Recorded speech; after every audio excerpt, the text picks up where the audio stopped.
कुछ लोग ज़िंदगी से नहीं हारते, वो अपनी ही खामोशियों के आगे घुटने टेक देते हैं। ये कहानी है बियर की। उम्र 26 साल, शक्ल सूरत से वो बुरा नहीं था, लेकिन अगर आप उसकी आंखों में झांकेंगे तो आपको कोई चमक नहीं बल्कि एक गहरा धुंधला सन्नाटा दिखाई देगा। बियर उन इंसानों में नहीं था जो अपनी किस्मत को बदलने के लिए लड़ते हैं। उसे तो अपनी नाकामियों के मलबे में बैठकर अपने आंसुओं को गिनने में एक अजीब बीमार सा सुकून मिलता था। वो डिप्रेशन के उस आखिरी मुकाम पर था जहाँ इंसान अपनी तकलीफ़ों को ही अपना सबसे पक्का दोस्त मान लेता है। लेकिन बियर की यह कहानी तबाही सिर्फ उसकी रूह के अंदर नहीं थी। उसके घर की हवा में एक ऐसी भारी और दम घोंटू सरन थी जो फेफड़ों में चुभती थी। अगर आप उसके लिविंग रूम के ठीक बीचों बीच देखेंगे तो जहाँ एक खूबसूरत कॉफ़ी टेबल होनी चाहिए थी, वहाँ उसकी पालतू बिल्ली की कई दिन पुरानी अकड़ चुकी लाश पड़ी थी। बिल्ली के बदन का चिपचिपा गंदा तेल कारपेट के धागों में इतनी गहराई से समा हुआ था कि वहाँ एक काला धब्बा बन गया था। पूरे घर में मौत की बदबू थी, मगर बियर को जैसे कुछ महसूस ही नहीं होता था। वो बस एक मशीन की तरह फर्श पर बिखरी हुई डिप्रेशन की दवाइयों और पिघली हुई मोम को बटोरता, बाथरूम के आईने के सामने खड़ा होता और अपने सूखे होठों को ज़बरदस्ती खींचकर एक ऐसी मुस्कान लाने की कोशिश करता जो इतनी खोखली और बनावटी थी कि देखकर किसी के भी रोंगटे खड़े हो जाएंगे। तभी उस खौफनाक सन्नाटे को चीरती हुई बियर के फ़ोन की घंटी बजती है। एक वॉइस मेल। यह आवाज़ निकी की थी, वह निकी जिसके नाम की धड़कन बियर अपने सीने में सालों से छुपाए बैठा था। एक तरफा अधूरी मोहब्बत जिसे उसने कभी जुबान नहीं दी थी। निकी का दिन बेहद ख़राब गुजरा था क्योंकि उसकी एक कीमती क्रिस्टल का नेकलेस नाली में गिर गया था और वो आज रात एक लोकल बार में ट्रिविया नाइट के लिए वक्त से पहले पहुंचने वाली थी। निकी को टूटे हुए दिल के साथ देखना बियर बर्दाश्त नहीं कर सकता था। उसे लगा कि यह वही मौका है जब वो निकी की नज़रों में एक मसीहा बन सकता है।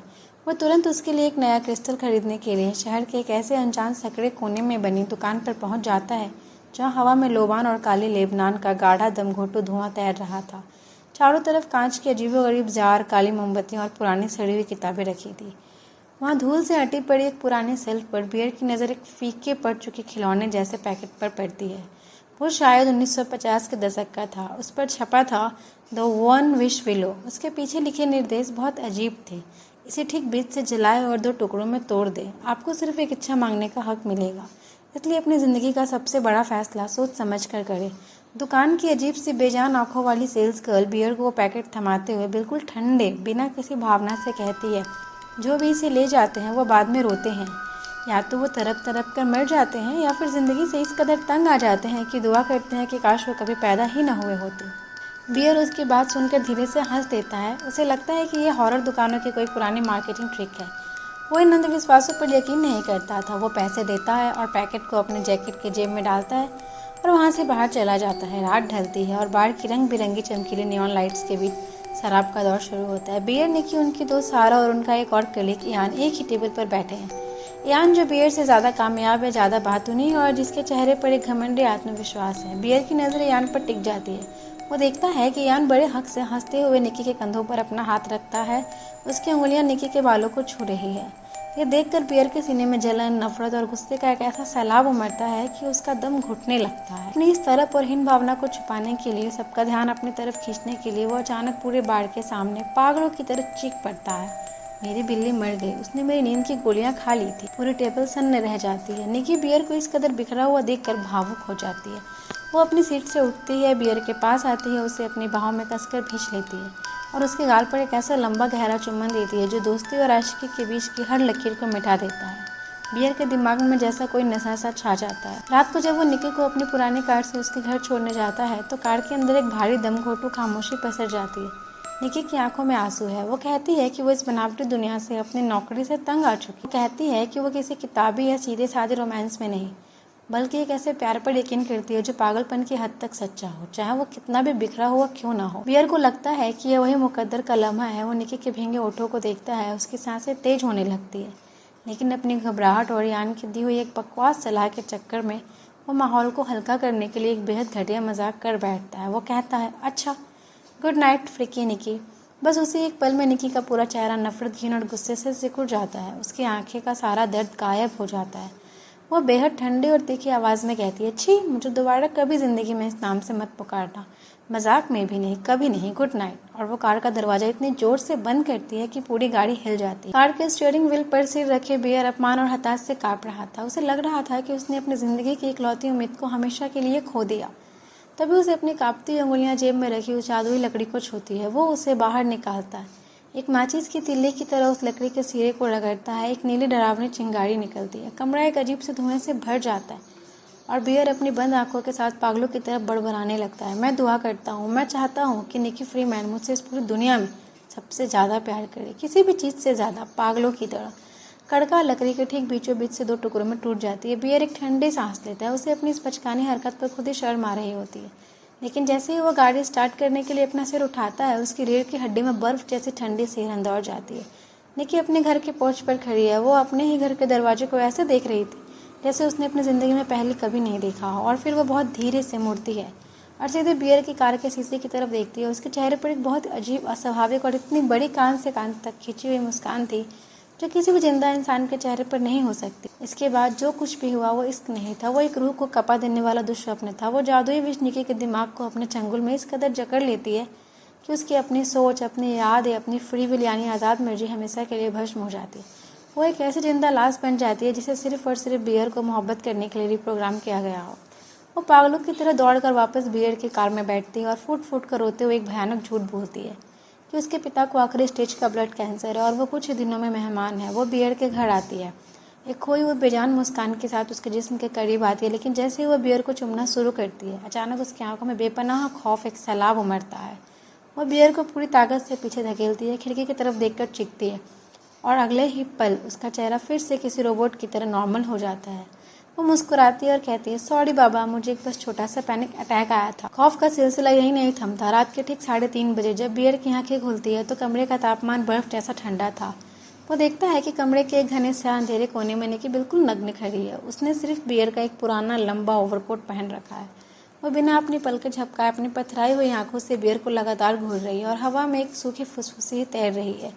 तुम्हें सोते हुए देख रही हूँ, तुम सोते हुए कितने मासूम लगते हो। बियर को निकी का वो प्यार तो मिल गया था जिसके लिए वो तड़पता था, लेकिन अब उस प्यार ने एक दैत्य का रूप ले लिया था। निकी बियर को, उस मरी हुई बिल्ली को, कचरे के डिब्बे से बाहर निकाल लाती है और लिविंग रूम के फर्श पर उसे ताजे गुलाब के फूलों के बीच सजा देती है, क्योंकि उसका पागलपन कहता था कि बियर की हर एक चीज़ इस दुनिया की सबसे पाक है। इस दीवानगी की खूनी हद तब सामने आती है जब कुछ दिनों बाद एक पार्टी में खेल खेल के नियम के मुताबिक बियर को अपनी दोस्त सारा के गाल को चूमना पड़ता है। यह देखते ही निकी के अंदर का वो प्रोग्राम किया हुआ कंप्यूटर जैसे क्रैश हो जाता है। उसके भीतर का शैतान जाग उठता है। वह बियर को पकड़कर सबके सामने पागलों की तरह चूमने लगती है, जबकि उसकी आंखों से आंसुओं का सैलाब बह रहा था। और तभी एक खौफनाक चमत्कार होता है। असली निकी जो उस जादू के पिंजरे में कैद थी, वो अपनी आखिरी सांस के साथ उस बंधन को तोड़ने की कोशिश करती है। वो दर्द से चीखती है, मेज पर रखी वोडका की बोतल को पटक कर तोड़ती है और उस नुकीले धारदार कांच को अपने ही चेहरे पर, अपने गालों पर बार बार खोपने लगती है। मांस के चिथड़े उड़ जाते हैं, खून की धार बहने लगती है, चारों तरफ चीख पुकारें मच जाती है। लेकिन अगले ही सेकंड वो जादू फिर से अपने दलदल में खींच लेता है। चेहरे से खून टपक रहा है, चमड़ी लटक रही है, मगर वो रोबोटिक तरीके से फिर मुस्कुराती है और अपनी फटी हुई आवाज़ में कहती है, आई एम सॉरी गाइज, मैं तो बस एक छोटा सा प्रैंक कर रही थी। बियर अब पूरी तरह डर चुका है। वो समझ गया है कि उसने निकी के दिमाग को हमेशा के लिए अपाहिज कर दिया है। वो रोता है, उसके पैरों में गिरकर भीख मांगता है कि वो ठीक हो जाए, लेकिन निकी के मुंह से सिर्फ एक ही टेप रिकॉर्डर लाइन निकलती है, तुम जैसा चाहोगे बियर, मैं वैसे बन जाऊंगी, मैं तुम्हारे लिए अपना वजूद मिटा दूंगी। और फिर इस खौफनाक खेल में एक पहला कत्ल होता है, बियर की दोस्त सारा का, जो जब निकी के इस पागलपन के पीछे छिपे उस जादुई सच का अंदाज़ा होता है तो निकी बिना एक पल गवाए सारा पर भूखी भेड़िए की तरह टूट पड़ती है।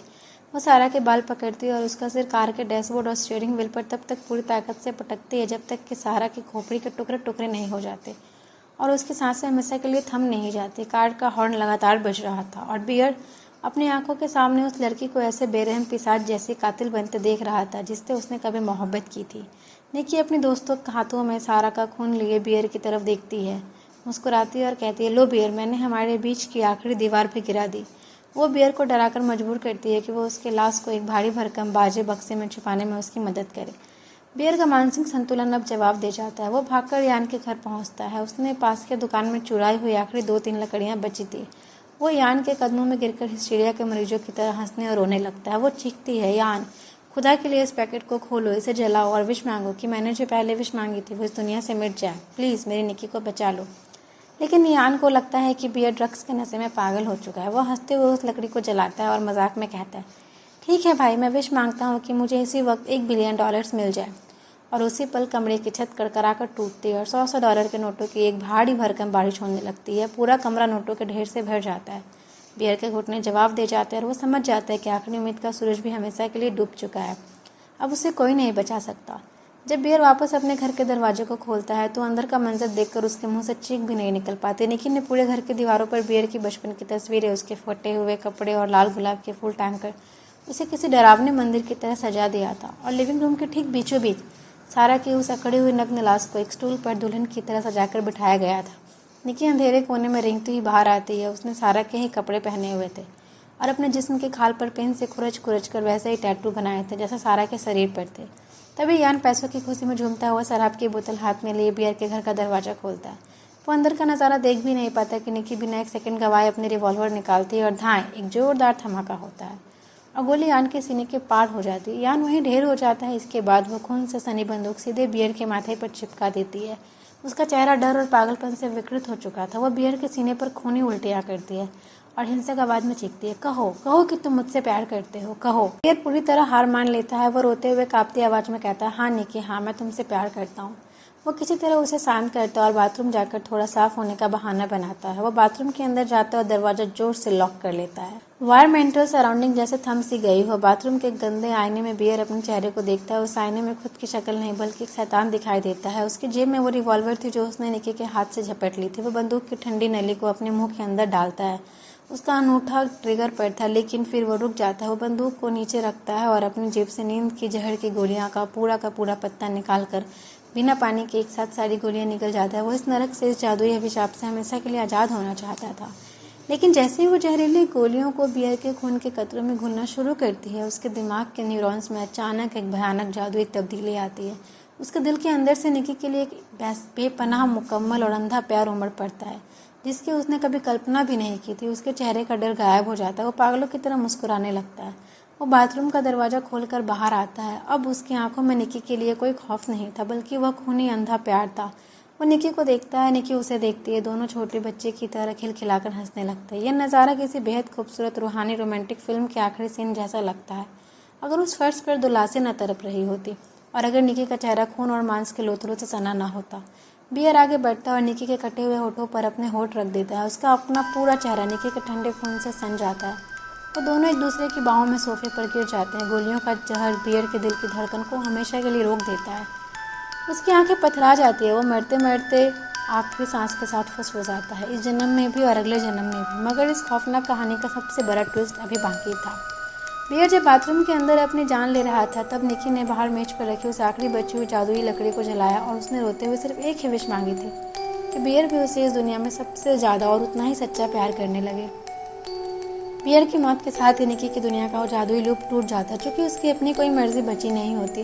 वो बियर के बिना इस कायनात में एक सेकंड भी जिंदा नहीं रह सकती थी। वो अपनी आंखों में आंसू लिए मुस्कुराते हुए उस खूनी रिवॉल्वर को अपनी कनपट्टी से सटाती है और धाएं एक आखिरी धमाका होता है और फिर सब कुछ शांत हो जाता है।